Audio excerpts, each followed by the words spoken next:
आज का हमारा विषय है राज्यसभा। भारत के संविधान के अनुच्छेद 79 के अंतर्गत भारतीय विधान पालिका की व्यवस्था संसद के रूप में की गई है। संसद राष्ट्रपति और दोनों सदन यानी लोकसभा और राज्यसभा से मिलकर बनता है। लोकसभा जो है वो संसद का निम्न सदन है और राज्यसभा ऊपरी सदन है। इसी तरह से लोकसभा को प्रथम और राज्यसभा को द्वितीय सदन भी कहा जाता है। राज्यसभा की रचना क्या है? राज्यसभा की कुल सदस्य संख्या 250 निश्चित की गई है। यानी संविधान के अनुसार राज्यसभा में अधिक से अधिक 250 सदस्य हो सकते हैं।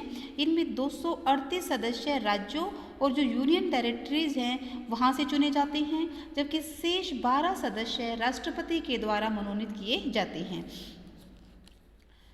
लेकिन वर्तमान में राज्यसभा में सदस्यों की कुल संख्या 245 है। 233 सदस्य राज्य और केंद्र शासित प्रदेशों से चुने जाते हैं, जबकि 12 सदस्य राष्ट्रपति के द्वारा मनोनीत किए जाते हैं। यूनियन टेरिटरीज में केवल दिल्ली और पांडिचेरी से प्रतिनिधि चुनकर आते हैं। दिल्ली से 3 और पांडिचेरी से 1 प्रतिनिधि चुनकर आता है।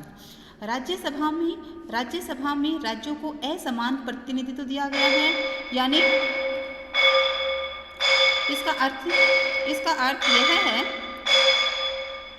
अर्थ यह है कि जिस राज्य की जनसंख्या जितनी ज़्यादा होती है वहाँ से उतनी ही अधिक प्रतिनिधि चुनकर आते हैं। यानी राज्यों को प्रतिनिधित्व है वो उनकी जनसंख्या के अनुसार दिया गया है। जबकि अगर हम अमेरिका की बात करें तो अमेरिका में किसी राज्य की जनसंख्या चाहे कितनी ही क्यों ना हो, वहाँ सीनेट में प्रत्येक राज्य को 2 सदस्य भेजने का अधिकार है।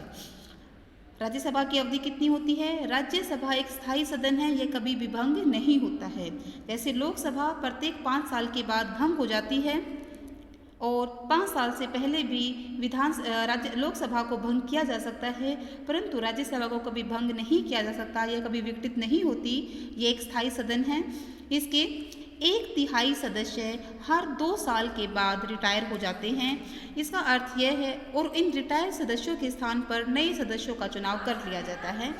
इस प्रकार राज्यसभा में एक सदस्य का कार्यकाल 6 वर्ष तक होता है। सदस्य की योग्यताएं, कौन व्यक्ति राज्यसभा का सदस्य बन सकता है? सबसे पहला है कि वह भारत का नागरिक होना चाहिए। उसकी आयु कम से कम 30 वर्ष होनी चाहिए। संसद द्वारा निर्धारित योग्यताएं रखता हो, वह पागल न हो, दिवालिया न हो और केंद्र या राज्य सरकार के अधीन किसी लाभ के पद पर नहीं होना चाहिए।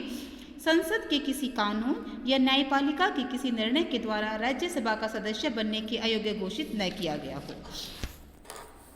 राज्यसभा के अधिवेशन राष्ट्रपति के द्वारा बुलाए जाते हैं, लेकिन 2 अधिवेशनों के बीच 6 महीने से ज़्यादा का समय नहीं बीतना चाहिए।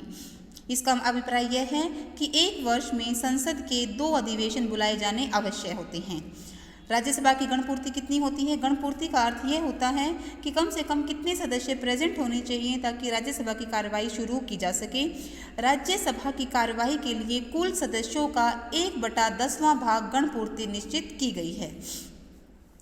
यानी अगर 245 सदस्य हैं तो उनका 1/10 भाग 24.5 यानी 25 सदस्य, यानी राज्यसभा में की कार्रवाई शुरू होने के लिए कम से कम 25 सदस्यों का प्रेजेंट होना जरूरी है।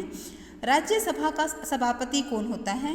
जो भी भारत का उपराष्ट्रपति होता है वो राज्यसभा का पदेन सभापति होता है। राज्यसभा अपने में से एक को अपना उपाध्यक्ष या उपसभापति चुन लेते हैं और भारत का जो राष्ट्रपति होता है वो राज्यसभा का सभापति होता है। राज्यसभा का जो सभापति है उसको साधारण रूप से मत देने का अधिकार नहीं होता, लेकिन उसको कास्टिंग वोट या निर्णायक मत देने का अधिकार होता है। कास्टिंग वोट का अर्थ यह है कि जब भी किसी मतदान में दोनों तरफ पक्ष और विपक्ष में जब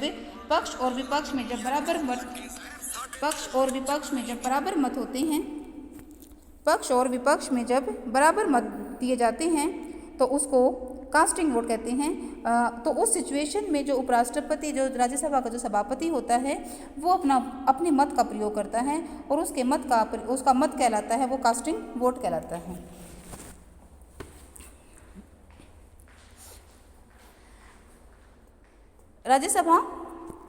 राज्यसभा में कि जो राज्यसभा के कार्य और शक्तियाँ क्या क्या हैं। राज्यसभा के कार्य हैं इसकी वैधानिक शक्तियाँ।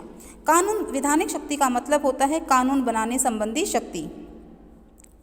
राज्यसभा क्योंकि संसद का एक सदन है, तो राज्यसभा लोकसभा के साथ मिलकर कानून बनाती है। साधारण विधेयक किसी भी सदन में पेश किया जा सकता है, परंतु जो साधारण विधेयक किसी भी सदन में पेश किया जा सकता है, परंतु जो धन विधेयक होता है वो पहले लोकसभा में पेश किया जाता है, उसके बाद राज्यसभा में पेश किया जाता है।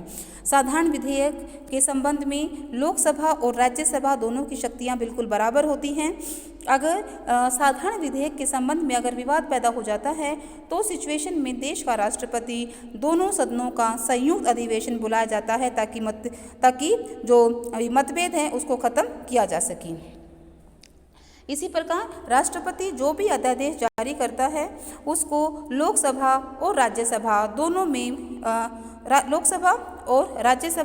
दोनों में प्रस्तुत करना आवश्यक होता है और दोनों की मंजूरी मिलने के बाद ही विधेयक जो अध्यादेश जो होता है वो कानून का रूप धारण करता है। इसके बाद है वित्तीय शक्तियाँ। वित्तीय क्षेत्र में राज्यसभा को कोई ज़्यादा खास शक्ति प्राप्त नहीं है। कहने का अर्थ है कि जो भी धन विधेयक होता है वो पहले लोकसभा में पेश होता है, लोकसभा से पास होने के बाद वो राज्यसभा के पास जाता है और राज्यसभा के पास अधिक से अधिक केवल 14 दिन का समय होता है विधेयक को पारित करने के लिए।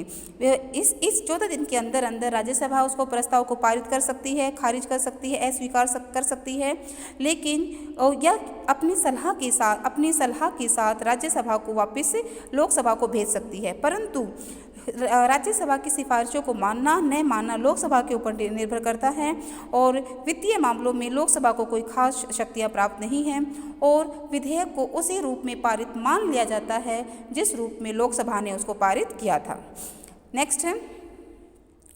नेक्स्ट है कार्यपालिका